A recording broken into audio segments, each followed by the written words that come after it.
zer uste zuen Viniciusek, Blackis beltza atzerrikoa dela soilik.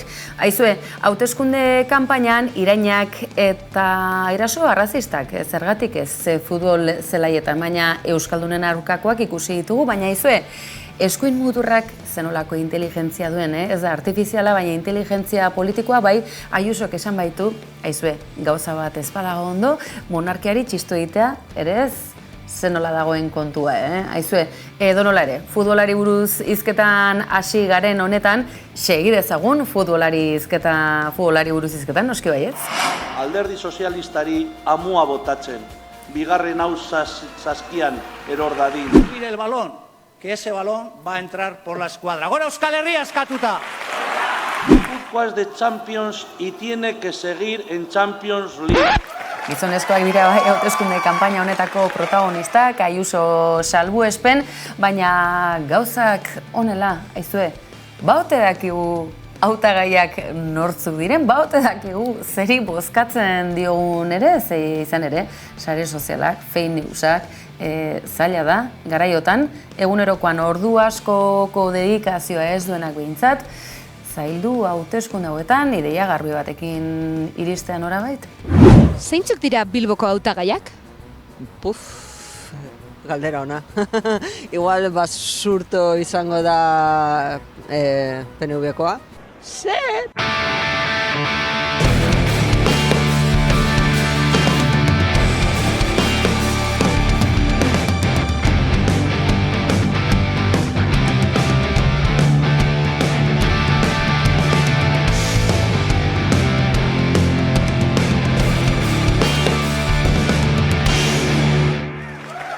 Zeintzuk dira Bilboko hautagaiak? Galdera ona. Igual Basurto izango da PNV-koa. Zer! Ene bada, nola dagoen gauza, baina ez da harritzekoa, egunotan hautagaiak edo zerrendaburuak ezagutu baino edo eta herritarren egunerokoarekin zerikusia duten beharrak, gauza oso goian dagoela esan genezake, baloia goraino jaurteta dago, gauza da non eroriko ote den edo buruan bete-betean joko ote digun. Kizu zeintzuk diren Bilboko hautagaiak? Ez, idea epez. Ideari pez? Ez. Bat bez? Ez.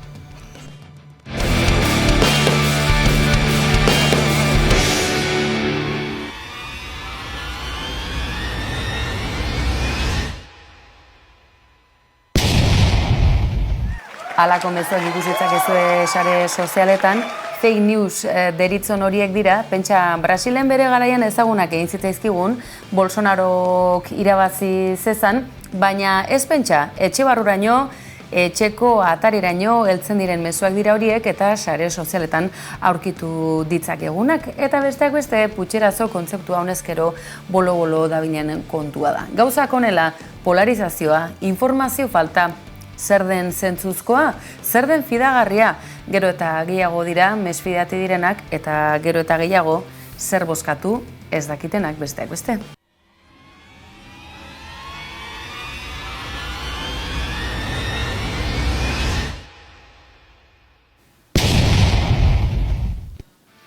Beldurrezko eta fantasiazko zinema jaialdiko filmaren atarikoa dirudionek, baina ez. Izan ere, fake newsak non nahi ditugu eta hauteskunde kanpaina honetan inoiz baina gehiago estreinekoz izango oldu horrek eraginik botoa hartzeko edo erabakitzeko unean, izango aldu eraginik abstentziora edo ez bozkatzerako unean, bereziki, putxerazo hitza bezalako kontzeptuak non nahi ikusten ditugun garaiotan. Putxerazoaren kontzeptu edo fake news honek izan dezaken eraginaz abstentzioaz, izan ere abstentzioari buruz hasi garela, hainbat izan daitezke horretarako faktoreak. Josu Elkampo, gaur berriz ere geurean galdera Trumpekin hasteko ditura dugu, baita bukatzeko ere, hasteko eta behin fake newsak hizketan ari gara guzti honetaz, zer nolako eragina izan dezake geure mapa honetan? Arratsalde on. Bai, egia esan, hauteskundeak ate joka ditugu, eta fake news edo eta nolabaiteko albiste faltsu hauek ere eragin dezakete hauteskundeetan zalantzarik gabe. Egia da propaganda politikoa edo eta beste alderdiei kalte egiteko berriak erabiltzea ez dela gauza berri bat politikan, baina azkeneko urteetan bereziki sare sozialekin informatzeko erare asko aldatu da eta alderdi politikoek ere hau erabiltzen dute. Geroz eta gehiago dira sare sozialak erabiltzen dituzten alderdi politikoak, bertan informazioa, argazkiak edota bideoak eskaintzeko aukera dute, baina baita nolabait beste alderdien inguruan hitz egiteko aukera ere. Eta denok dakigu sare sozialek gauza on asko dituztela eta informazioa zabaltzea benetan erraza dela sare sozialen bidez, baina informazioa zabaltzen den moduan, desinformazioa ere modu oso orokorrean eta oso errazean zabaltzen da sare sozialetan, eta honek baditu bere eraginak hauteskundeetan, bi eragin nagusi. Alde batetik, polarizazioa genuke, eta Brasil oso adibide ona dugu. Egia da Brasilen esaterako hauteskundeen aurretik dagoeneko polarizaturik zegoen herrialde bat aurkitzen dugula, baina ikusi zena zen bereziki hauteskunde garaian, albiste faltsuen ondorioz eta desinformazioaren ondorioz, herrialdea are gehiago polarizatu zela. Beraz, hori litzateke eragin bat. Eta bigarren eragina desinformazioa litzateke. Pertsona askok azken momentura arte ez dakite parte hartuko duten edo zein alderdiren aldeko apustu egingo duten, eta horrelako berriak, albiste faltsuak behin eta berriz ikusten ditugunean, oso normala da mesfidantza edo deskonfiantza sentimendu bat sorraraztea, eta horren ondorioz zalantzan duten pertsona hauek orokorrean abstentziorako joera hartzen dute edo behintzat ez parte hartzekoa. Polarizazioa aipatu duzu, ez parte hartzeko joera, segurtasun faltagatik, konfiantza faltagatik. Izango dira asko, pentsatzen dut, bozkatzeko eskubidea baute duten ere zalantzarik izango dutenik, Ameriketako estatu batuetan oso agerian ikus daitekeen bezalaxe, paperik ez baldin baduzu behar bezala regularizatuta, ziurrenik ez duzulako bozkarako aukera izango. Edo nola horri heltzeko aukera ere izango dugu, datuak egiazkoak direnean ere interpretatzeko aukera beti ere izaten da. EITB Fokusen arabera, deigarria zaigu Eusko Alderdi Jeltzalearen garaipena lerroburuetan ikus dezakegula, Araba, Bizkaia eta Gipuzkoari buruz ari garen honetan, lurraldeen hiriburu, gehien bat Bizkaia eta Araba eta hiru hiriburuetan, ez alda batzutan erabilerarako arriskutsuegia, irristakorra, halako datuen interpretazioetan hain ziur aritzea kasu honetan, telebista kate publikoa bera? Bai, egia da hauteskundeak igande honetan direna, baina dagoeneko egun batzuk lehenago emaitzen inguruan hitz egiten ari gara hementxe, eta orokorrean horrelako inkestek badute bere eragina ere hauteskundeetan. Gehien bat, boto baliagarrian. Eta zer da boto baliagarria? Iruñako adibideak jarri dezakegu. Inkesta hauen arabera, Iruñean igande honetan EH Bildu eta UPNren arteko lehia oso estua izango da. Inkesta hauek diote UPNek 7 eta 8 zinegotzi lortu ditzakela, EH Bilduk aldiz 7, baina esan bezala lehia oso estua da. Beraz, zer da boto baliagarria? Demagun, orain zalantzak dituen, baina eskuineko alderdi baten aldeko apustu egin duen pertsona batek datu hauek ikusi dituela. Zalantza zeukan, PP eta UPNren aldeko apustu egin, gainerako gogoratuko behar da, duela 4 urte biak koalizio bat osatzen zutela, Navarra suma, baina datuak ikusi ditu, eta ikusi duena da, PPek 2 zinegotzi dituela, gauza pixka bat eskaxa esango genuke, eta bestalde UPNek 7 eta 8 zinegotzi dituela, eta Bildu ezkerreko alderdi bat oso gertu duela. Beraz, pertsona honek pentsa dezakena da, bere botoa baliagarriagoa izan daitekeela, UPNeri ematen badio. Azken finean, hor dagoelako lehian ezkerreko alderdi batekin, eta botoa lehen postuan joan alderdi bati emanez gero, bere botoa garrantzitsuagoa izan daitekelako. Beraz, ikusten duguna da, horrelako emaitzek, hauteskundeen aurretik ateratzen diren emaitzek ere, badutela bere eragina, bereziki boto baliagarri honetan. Eta gainera, Gasteizko kasuan ere, antzeko kasu batekin aurkitzen gara. Lehen postuan EAJ dugu inkesta hauen arabera, baina 7-8 eserleku edo zinegotzi edukiko lituzke, eta aldiz EH Bildu ere oso gertu dauka. Beraz, nolabaiteko boto baliagarri hau ere, Gasteizko kasuan eta oso berdindurik dauden udalerrietan bereziki garrantzitsua izan daiteke. pentsa dezakegu beraz, hain erraz garaile den hori muturren aurrean jarri ezkero, garailearekin bat egin nahi duen horrek aukera izango duela, baina aldaketarako nahi duenak berriz, agerian izan dezakeela, hain zuzen ere, horri boto ez emateko begarren aukera zen izan daiteken. Edo nola ere, ez da erraza, guzti hau behar bezala jarraitzeaz, aipatu ditugu, fake news kontzeptu edo fenomeno hori aipatu dugu, emozionalki bereziki ukitzen gaituzten, kanpaina, azken orduko, lerroburu sare sozialetako aipamen atemporal izan daitezkenak, edo nola ere, guzti horretatik pixka bat aratago doana. Emozionala, baina poltsikoa. Poltsiko zoriontsuagoa edo beteagoa duten horiek ala deprimituta daukatenek, isla izango du horrek ere, abstentzioan eragina badu horrek, gutxien duten horiek, edo lehen aipatu dugu, paperik ez duten horiek izan daitezke, edo ustez aukera hori ez duten hiritarrak, baina poltsikoak badu eragina, abstentzioan, badu zer ikusirik, harremanik. Zalantzari gabe, ez? Azkeneko saioetan ere aipatzen etorri gara, hurreko astean Bilbo, Gasteiz eta Donostiako kasuak aztertu genituen, eta oso nabarmena zen errenta baxuko auzoetan eta errenta baxuko pertsonek parte hartzea orokorrean askoz ere txikiagoa izan ohi dela, hau da, abstentzio maila askoz ere altuagoa, eta aldiz errenta altuko auzoetan parte hartzeak gora egiten du nabarmen. Hala ere, bereziki dudala hauteskundetan badaude salbuespen batzuk, azken finean Donostia, Iruña, Bilbok badute zerbait amankomunean, denak hiriguneak dira, hiriburu edo udalerri handiak, milaka eta milaka pertsona bizi diren udalerriak, eta aldiz, pixkanaka hirietatik landa eremuetara salto eginez gero, landa eremuetako herriska txikietara, bertan ikusten duguna da, bereziki udal hauteskundeetan, eta gainera, kontuan eduki behar da igande honetan udal hauteskundeak ditugula, errenta baxuko udalerri txiki hauetan parte hartzea nabarmen handiagoa dela hirietan baino. Beraz, faktore asko hartu behar dira kontuan, besteak beste errenta, oso faktore garrantzitsua, baina hirietan bizi bagara edo eta landa eremuan bizi bagara, segurazki parte hartzea ere desberdina izango da. Eta honen arrazoia zein izan daiteke, faktore asko daude, baina egia da landa eremuako udalerri txikietan orokorrean biztanle gehienek hautagaiak, alkateak eta alkatesa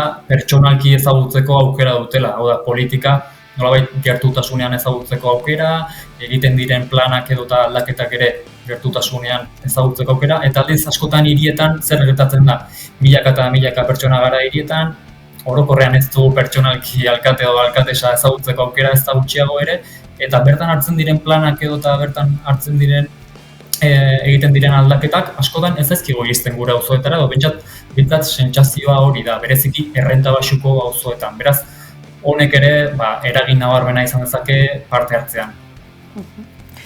Gauzak honela, ikusi ditugu egunotan, besteak beste abstentzioaren kanpaina aktiboak egiten dituztenak, baina boto zuriarenak berezik ere ikusi ditugu, esanaz, eserleko guztiak betetzea ere ez dela atera bidea. Batzuk utxik usteak ere eragina izan dezakela. Edo nola ere, hauteskunde kanpaina honetan askotariko proposamenak, sare sozialetako fake newsak aipatu ditugunak, eta inkestak hemen eta han ikusiko dugu, ean nola datorren igande hau, eta datorren astelena pisuzkoa izango dugu, Josu, beraz, tira, lanik ez zaigu faltako asteburu honetan. Eskerrik asko, gabon pasa. Eskerrik asko zuei. Penetratua. Penetrazioarekin nik ez daukate zer, pornografiaren kontra, pornografia bezala, gero matxista bai, no seke, baina kontran momentuz de zer ez daukadan bezala, penetrazioarekin, pues no pasa nada, no, dego disfrutatu no seke, baina sujetu penetratu eta penetratzaileen arteko harreman hori super fuerte. Arnas edo aize fresko pixka bat ere ez da gaizki etortzen, ezta? Sare sozialetan zer uste zenuten guztia kanpainari lotuta edo ertxiki lotuta dijoala, honezkero ezagutuko dituzue hainbat saio, podcast, hau ere aipatuko dizuegu, Instagramen ikus dezakezue, vertikala du izena, eta aizue, ikusten duzue berritzaileak direla, eta akaso tabu diren kontu batzuei buruz hitz egiteko inolako lotsarik ez dutela, beraz, hauxe, aste honetarako saioaren aurrerapena. Eta hasieran ematen zuen porkulo ematen aldarrikapena zela como gauza bat oso banala edo oso bizarroa, baina benetan oso praktika radikal bat da, osea, zuek imaginatu, gauetan, zuen inguruan dauden gizon guztiak direla beti sujetu penetratuak. Bai. Es que es fuerte, no aldatzen diren hor simbolikoke botere dinamika, bai. es que es super jarto. Bai, eske nik ordutik beste perspektiba dakat, gizonekiko, porque da, como baina penetratua izan, bueno, nik galdetzen dut. Liatu zeran gizonen euneko zenbat izan da penetratua? Vale, a ver, eunekoa egiten baldin badegu... Hau dago prestatua, que fuerte.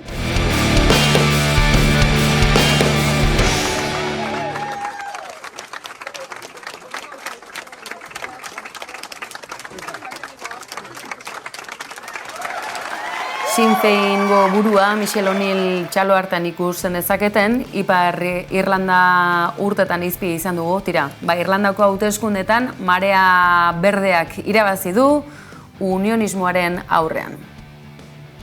What you do with that is really, really important to me. And what I want to say to the electorate at home is that I am not giving up. I am not accepting the autumn as a time frame in terms of a restored executive. I will work night and day, and I will work with others to try to restore the executive. Eta Greziako hauteskundeak izpi ditugu, Irlanda aldean unionisten aurrean errepublikarrek boto ugari eta inoiz izan dituzten zinegotzi egin irabazi dituzten garai berrian, berean demokrazia berria eskuineko alderdi atera baita garaile Grezian. Zer pentsatua ematen du, zenolako polarizazioa gerta daiteken, eta mutur batetik bestera nola egin dezaketen jauzi herrialde ezberdinetako gobernuek. Kasu honetan baina, botoen 151 eskuratu dute eskuindarrek, beraz, bigarren erronda hori ere beharrezkoa izango da. Eta ikusteke, zer gertatuko den, bere garaian, hain ezaguna izan zen, Syriza alderdiak lortuko ote duen negoziatzerik eta ezkerreko alderdiek euren artean adostasunik lortzen duten eskuina jaun eta jabe izan ez dadin.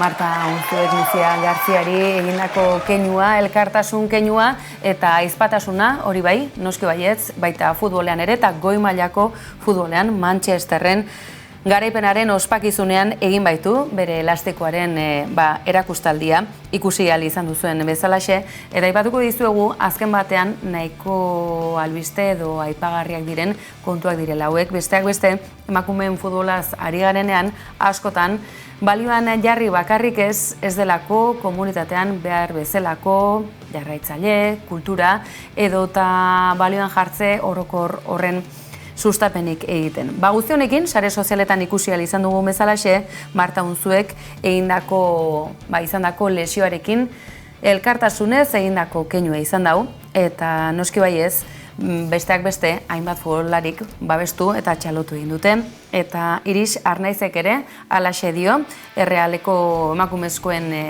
taldeko jolkalariak alaxe dio, harro zuen laguna izateaz, eta harro zuek azten ikusteaz, baina ikusten duzuen bezalaxe. Beste esparru batzutan aurkakotasuna nagusi den bien bitarte horretan, emakumezkoen futbolean, aizpatasun erakustaldi ederra izan da, asteburu honetan, Manchester aldetik Euskal Herrira eta bueltan joan diren mezu sorta hauek ikusita.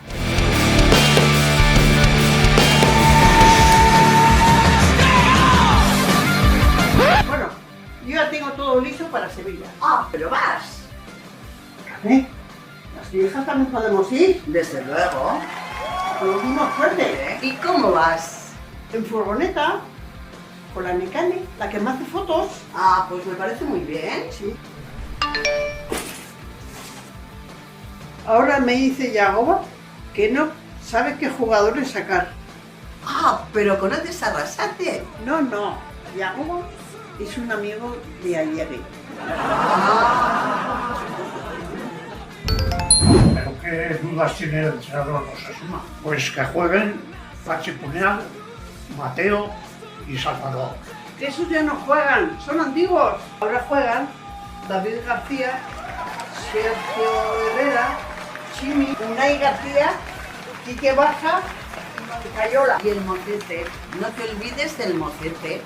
Pablo, qué golazo metió. Qué bueno. Llevo 100 años viviendo con el Sergio y yo creo que la cumpliré. Juegue quien juegue, que la traiga.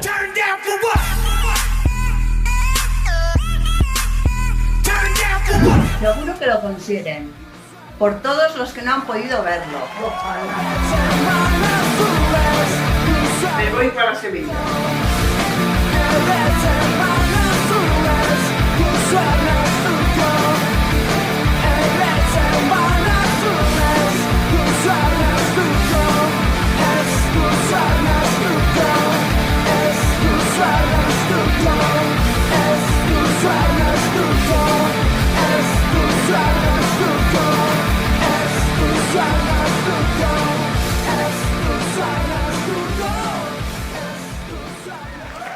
Kirol kontuei heltzen segituta, Euskal Herriko turraren sukar hori, aizue, baina benetan zer da datorkiguna?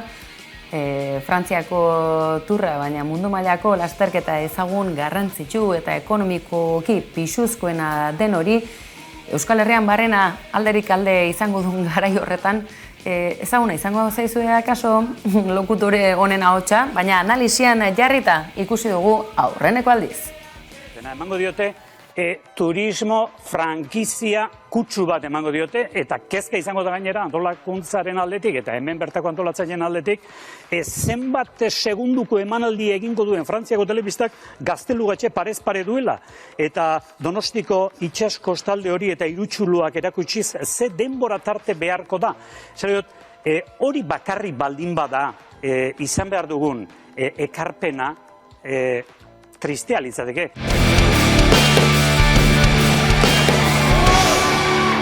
Eta, aizue, 3. ibilaldia Ondarroan, Kresalez eta euskeraz bustitako herrian, aniztasuna ere izan da, aurtengo ibialdixeko ospakizuna, eta eguraldi iragarpen ezkorrak izan arren, giro paregabearekin ikus dezakezue, irudi eder hauetan, sare sozialetan aurkitu ditugun irudi hauetan, eta herria jendez bete, eta giro ezin hobea Ondarroan bizi izan dutena.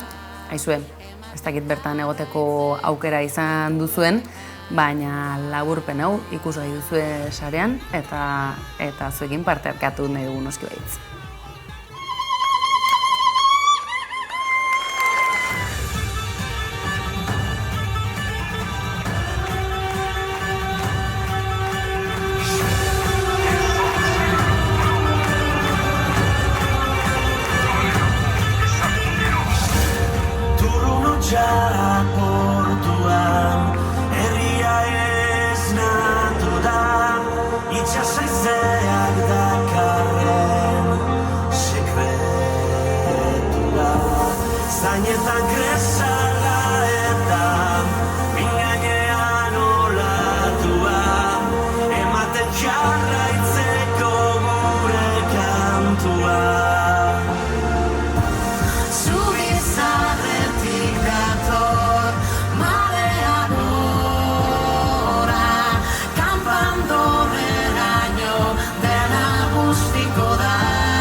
Desde Navarra. Porto molts anys dedicant-me a la música de manera professional, però això d'enguany està sent increïble. És la primera vegada en la meva vida que ens criden tant dels països catalans. Tocarem un munt per les vostres places i no sabeu la il·lusió que em fa això. Soc una persona molt visceral.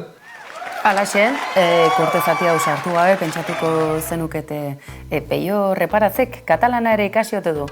Ez du ikasi, baina ikusten duzue, ahozkera eta interpretazioa ezin hobea duela, baina aizue eskerroneko hitz batzuk elkarbanatu nahi izan ditu sare sozialetan, zergatik Zetakek izugarrizko ikusmina sortu delako herrialde katalanetan eta kontzertu kopurua ere parean. Això em va fer animar-me a fer un gest a la vostra llengua, a pesar que jo canto en euskera. Hi ha una cançó de Blaumut que m'apassiona.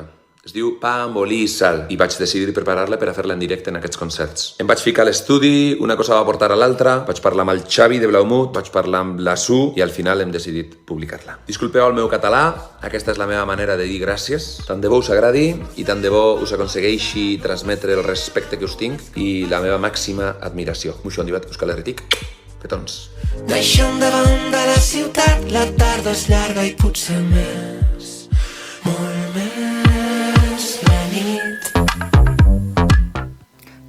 Olibi isaldu izena abestiak, eta taldea berriz, esango dizue, Blaupunt taldearen abestia dau, Su artistarekin batera egin du bertsioa Peio Reparatzek, Zetakek, eta hementxe utziko zaituztegu gaur astelena izaki, bihotzak goratzeko eta kanpainaz haratago bizitzari erreparatzeko. Eskerrik asko, hor bestalen izateagatik beste behin ere badakizue gu hemen izango gaituzuela, zintzo, albistegi azido bihurri zein fidagarri honetan, bihar arte.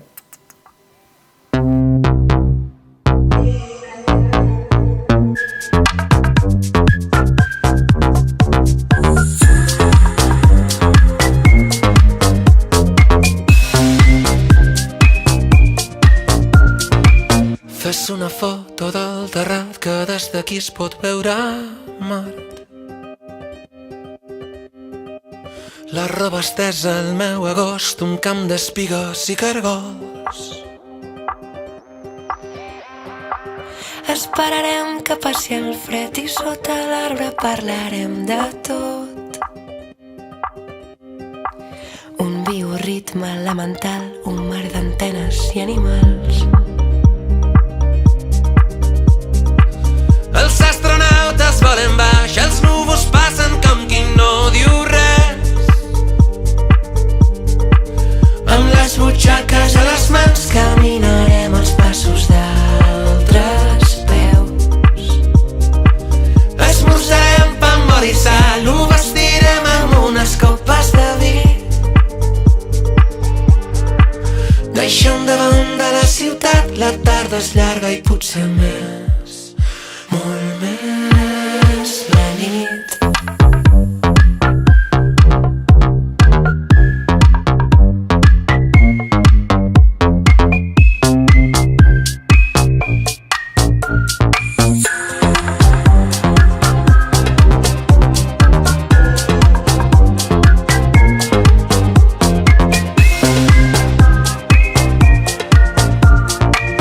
Un altre lloc, un altre temps on parlarem amb altres déus.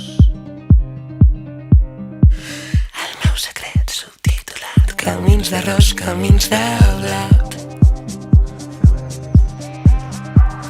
Esperarem que baixi el sol i sota l'arbre parlarem del temps. Un bioritme elemental, un tros de vida artificial. Volen baix, els núvols passen com qui no diu res. Amb les butxaques a les mans caminarem els passos d'altres peus. Esmorzarem pa amb oli i sal, ho vestirem amb unes copes de vi.